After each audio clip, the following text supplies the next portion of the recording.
Viewers, doctor Shahzad आपको अपने channel पे खुशामदीद कहता है। तो व्यूअर्स, मैं जैसा कि अपने चैनल पे पीएचडी और पोस्ट पीएचडी लाइफ एक रिसर्चर की जो होती है उसके बारे में दिखाता रहता हूँ। तो आज एक ऐसी ही एक्टिविटी ये मेरी लाइफ की है। आज मैं जा रहा हूँ स्टॉकहोम से ओस्लो। एक काम है ऑफिशियल जो कि बाद में रिवील करूँगा इंशाल्लाह। तो अभी मैं आ गया हूँ बस टर्मिनल पे। गेट खुल गया जी, सब पैसेंजर जा रहे हैं जी। तो व्यूअर्स, फाइनली मैं अपनी सीट पे पहुंच गया हूँ और सीट बेल्ट वगैरह भी मैंने बांध ली है। ऑलरेडी जो है बस फुल हो चुकी है। तो व्यूअर्स, ये फ्लेक्सी बस जो है ये यूरोप में या पूरी वर्ल्ड में जो है इसका नेटवर्क है। तो यूरोप में भी ये एक कंट्री से दूसरे कंट्रीज़ को कनेक्ट किया हुआ है। जैसे कि हम जहाज़ का सफ़र करते हैं, ये रेल में से यूरोप कनेक्टेड है, इसी तरह बसेस से भी कनेक्टेड है। तो फ्लेक्सी बस जो है ये इकोनॉमिकल भी है और बहुत अच्छी सर्विस भी है इनकी। इकोनॉमिकल तो नहीं कह सकते, इसका भी जहाज़ की तरह ही सेटअप है। अगर आप अर्ली बुकिंग कर लेते हैं, जैसे मैंने 2 महीने पहले बुकिंग की थी, तो फेयर जो था उसका 3 टाइम्स का डिफरेंस था। तो ये बड़ी अच्छी सर्विस है। तो ये स्टॉकहोम से ओस्लो तकरीबन 7 घंटे का सफ़र है इसका, और ये रास्ते में एक स्टॉप करेगी। Please use the seat belts. There is a toilet in the bus in the middle. जी तो व्यूअर्स, हम निकल पड़े हैं स्टॉकहोम से। तो स्टॉकहोम का जो वेदर है आज काफ़ी रेनी है, आप देख सकते हैं बाहर बारिश हुई है। बस जो है वो एग्जैक्टली अपने टाइम पे निकली है। तो हम होपफुल के डिस्पाइट दिस वेदर टाइम पे पहुंच जाएंगे हम। बट मेरे लिए इतना ही अच्छा है जितना लेट हो जाएगी, क्योंकि मुझे नाइट ही स्पेंड करनी है ओस्लो में। सुबह जो है मैंने अपना ऑफिशियल वर्क है वो कंप्लीट करके वापस आ जाना है।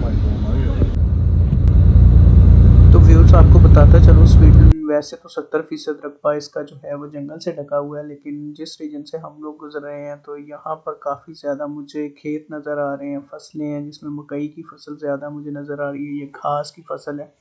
तो अमूमन स्वीडन में जो 6 महीने की फसल होती है और तकरीबन 5 से 6 महीने स्वीडन जो है वो बर्फ़ में ढका रहता है, जिसकी वजह से यहाँ पे किसी भी तरह की काश्तकारी मुमकिन नहीं है।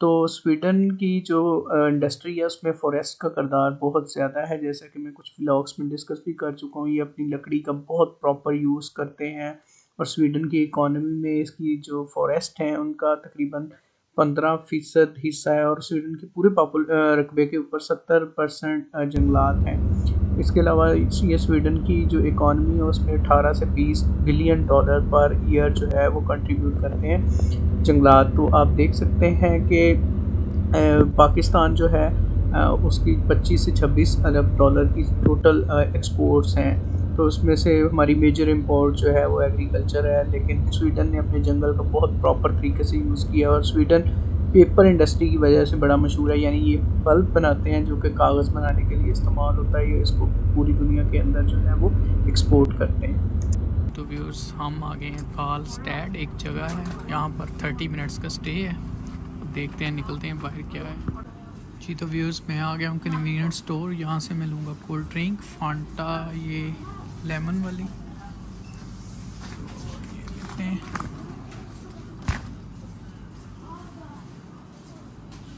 जी। तो व्यूअर्स, 4 घंटे की ट्रैवलिंग करके मैं आ गया हूँ। अभी मेरा आधा सफ़र ख़त्म हुआ है, आधा अभी बाकी है। तो अभी हम एक स्टॉप है कार्लस्टैड, वहाँ पे रुके हुए हैं। तो यहाँ पे आधा घंटा रुकेगी तो सब लोग खाना वगैरह खा सकते हैं। तो ये है जी हमारी बस टूवर्ड्स ओस्लो जी। तो मैं कन्वीनियंट स्टोर से आ गया हूँ वापस, और मैंने ली है ये लेमन फ्लेवर्ड फांटा और साथ में प्रिंगल्स। ये मुझे कोरिया से ही बड़ी पसंद है, तो इधर भी मिल गई है। और ये साथ में कुछ पेपर प्रिंट करके लेके आया था कि फ्री वक्त में पढ़ूंगा, क्योंकि मेरे पास बस में काफ़ी टाइम है। तो अल्दो ये वर्किंग डे था, लेकिन मैं प्रोफेसर से लीव लेके आया हूँ, तो मैंने सोचा कि ये काम भी साथ साथ हो जाएगा। तो व्यूअर्स, अभी अनाउंसमेंट हो रही थी कि आपके पास पासपोर्ट होना चाहिए। तो अल्दो अगर आपके पास स्वीडन का रेजिडेंस परमिट है तो नॉर्वे की वीज़ा की ज़रूरत नहीं है, क्योंकि शेंजन वीज़ा होता है। लेकिन फिर भी जो एहतियातन पासपोर्ट साथ रखना चाहिए ताकि चेक हो तो कोई प्रॉब्लम ना हो। तो इस सिटी में आगे तकरीबन ऑलमोस्ट सारे पैसेंजर्स ही उतर गए हैं। काफ़ी कम लोग रह गए हैं जिन्होंने ओस्लो की तरफ जाना है। आप लोग बस का टाइम तो हो गया है। जैसे जैसे हम ओस्लो की तरफ जाते जा रहे थे तो धूप भी निकल आई थी और इसकी वजह से जो है ग्रीन फील्ड्स बहुत ही ज़बरदस्त लग रहे थे। यहाँ पर एक और ज़बरदस्त चीज़ जो मैंने देखी कि यहाँ पर छोटे छोटे जंगल हैं और फिर साथ में खेत हैं, तो उन जंगलों में हिरन रहते हैं। तो मैंने काफ़ी खेतों में हिरन जो है वो घास खाते देखे। ये बड़ा नेचुरल इन्वायरमेंट लग रहा था। इसके अलावा रास्ते में बहुत खूबसूरत नदियाँ और तालाब आए जो कि मंज़र को बहुत ही खूबसूरत पे बना रहे थे। जी तो व्यूअर्स, फाइनली हम नॉर्वे पहुंच चुके हैं, लेकिन अभी ओस्लो में अभी आधा घंटा बाकी है। तो शाम के 6:30 बज चुके हैं और मुझे ट्रैवल करते हुए तकरीबन 7.5 घंटे हो गए। तो 500-550 किलोमीटर का सफ़र था जो कि अभी तक तय नहीं हो सका। तो हम पाकिस्तान को ऐसे ही कोसते रहते हैं, क्योंकि मेरा जो घर है सादिकाबाद लाहौर से वो 650 किलोमीटर और मैं 7 घंटे में पहुँच जाता हूँ। तो यहाँ पर जो रोड्स हैं वो पाकिस्तानी रोड्स की जितनी ज़बरदस्त नहीं है जितनी मोटरवेज़ हमारी कंट्री में। और यहाँ पे मैं देख रहा हूँ कि सिंगल लेन मोटरवे है या मतलब ओवरटेकिंग ही कहीं कहीं पे जगह बनी हुई है। स्वीडन से नॉर्वे इंटर होते ही मुझे एक चेंज नज़र आई है, वो ये कि काफ़ी ज़्यादा खेत नज़र आना स्टार्ट हो गए हैं। तो देखते हैं ओस्लो तक जाते जाते ये सिलसिला जारी रहता है। व्यूज़ यहाँ की ज़मीन और स्वीडन में भी मैंने देखा है जो खाली ज़मीन है मोस्टली वो घास से कवर होती है। तो इस तरह की जो ज़मीन होती है वो बड़ी ज़रखेज़ होती है, क्योंकि उसके अंदर ऑर्गेनिक मैन्यूर जो है वो काफ़ी तादाद में होता है। ये जी कोई छोटा सा कस्बा है मेरा ख़्याल ओस्लो से पहले, या ओस्लो का सबर्ब है, मुझे कुछ आइडिया नहीं है। लेकिन यहाँ से आबादी स्टार्ट होती हुई मुझे दिखाई दे रही है। जी तो व्यूअर्स, फाइनली हम ओस्लो के अंदर एंटर हो गए हैं। तो ये कोई पोर्ट लग रही है, एंट्रेंस के ऊपर नज़र आ रही बड़ी ज़बरदस्त सी। तो नॉर्वे में जैसे ही आप एंटर होते हैं स्वीडन से, तो नॉर्वे जो है वो उसकी टेरियन थोड़ी डिफरेंट है, फियोर्ड्स की वजह से मशहूर है। यानी कि बड़े बड़े पहाड़ हैं और बीच में समंदर तालाब है, जिस तरह सामने नज़र आ रहा है। तो ये एक यूनिक लुक देते हैं नॉर्वे को। तो फिर ओस्लो की एक और स्पेशलिटी मैं आपको बताता हूँ कि यहाँ पर पाकिस्तानी कम्युनिटी बहुत ज़्यादा है। मैंने BBC पे एक डॉक्यूमेंट्री भी देखी थी। तो जो खारियाँ और गुजरात के मोस्टली लोग जो हैं वो नॉर्वे में सेटल्ड हैं। तो वहाँ पर मैंने देखा था बड़ी बड़ी हवेलियाँ खारियाँ में खाली पड़ी हैं जो यहाँ के सेटल्ड लोगों ने वहाँ को बनाई हैं। यस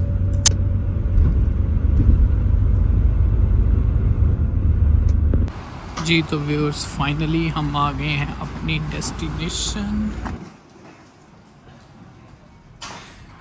ये व्यूअर्स डिफरेंट रेस्टोरेंट है बस टर्मिनल के ऊपर, एक रो में बने हुए, साथ में सुपर स्टोर है। ये जी बस टर्मिनल से निकलते ही काफ़ी बिजी बाज़ार लग रहा है। मुझे आइडिया नहीं है क्या है, क्योंकि मेरा इंटरनेट नहीं चल रहा। लेकिन ये कोई डाउनटाउन ओस्लो में काफ़ी ठंड लग रही है। मैं जैसे ही बाहर निकला तो मुझे काफ़ी ठंड लगना शुरू हो गई। तो मैंने सोचा कि एक छोटा सा शॉर्ट ट्रिप भी लगा के आऊँगा बाहर। तो मैं जैसे बाहर निकला तो मैंने काफ़ी ज़्यादा फॉरेनर्स यहाँ पे देखे। नॉर्वेजियन लोग इतने ज़्यादा मैंने नहीं देखे। तो वो फॉरेनर्स जो हैं वो अपने ही तरीके से चिल कर रहे थे। बल्कि मैंने यहाँ पे वो जो हमारे शहरों में पटाखे बजाते हैं, वो फॉरेनर्स बच्चे थे, वो पटाखे वगैरह बजा रहे थे। कुछ मुझे अफ़गान बच्चे भी मिले जो कि उर्दू भी बोल रहे थे। तो बड़ा अच्छा लगा उनसे बात करके। इवन उन्होंने मुझे इनवाइट भी किया खाने पे, लेकिन मैं अपने दोस्त के पास जा रहा था तो मैंने उनसे एक्सक्यूज़ कर लिया।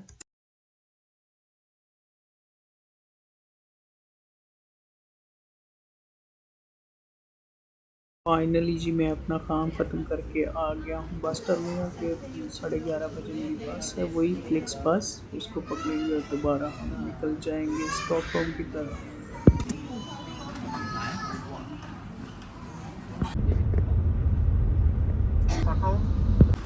फाइनली व्यूअर्स जी हम पहुँच गए हैं स्टॉकहोम। तो स्टॉकहोम का मौसम बिल्कुल वैसे ही है जैसे जाते हुए था। अभी तक बारिश हो रही है। तो कुछ पैसेंजर्स के पास अम्ब्रेलाज़ हैं, लेकिन मेरे पास तो नहीं है। खैर मैंने जाना है मेट्रो से और वो अंडरग्राउंड है, तो मुझे इतनी ज़्यादा ज़रूरत नहीं पड़ेगी। ये तो व्यूअर्स, अगर मैं कन्वीनियंस के लिहाज से मेरी इस ट्रैवलिंग को कंपेयर करूँ कोरिया से, तो कोरिया बहुत बेहतर है। उसका रीज़न ये है कि कोरिया में जितने भी बस स्टॉप्स हैं वहाँ पे सर्दियों में स्पेशली हीटर लगे होते हैं।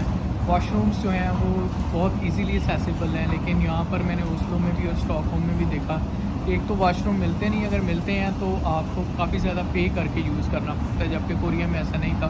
और ड्रिंकिंग वाटर जो है वो एक्सेस में अवेलेबल था कोरिया में, आप हर बस स्टेशन के ऊपर पी सकते हैं। इवन कोरिया में मुझे याद है कि जितने भी स्मोकिंग कॉर्नर्स होते थे, जो स्मोकिंग पॉइंट्स थे, वो भी एक कैबिन में बने होते थे और उसमें भी हीटर लगा होता था।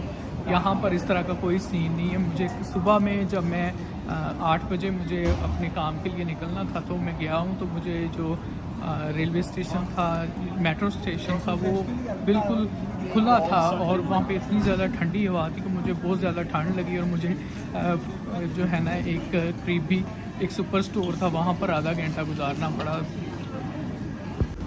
तो व्यूज़ ये काफ़ी यूनिक एक्सपीरियंस था बाय रोड बस के ज़रिए स्वीडन से नॉर्वे जाना, क्योंकि हम कंट्रीज़ में अमूमन एक से दूसरे में मेरा जो एक्सपीरियंस था वो यही था कि हम बाय प्लेन ही जाते रहे हैं। तो ये बड़ा अच्छा लगा एक्सपीरियंस।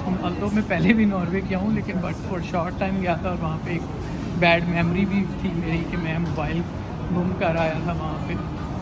जी तो व्यूज़ फाइनली आप ये देख सकते हैं स्टॉकहोम का सेंट्रल स्टेशन काफ़ी बड़ा और कुशादा है, ऑस्लो की निस्बत, और बड़ा खूबसूरत भी है।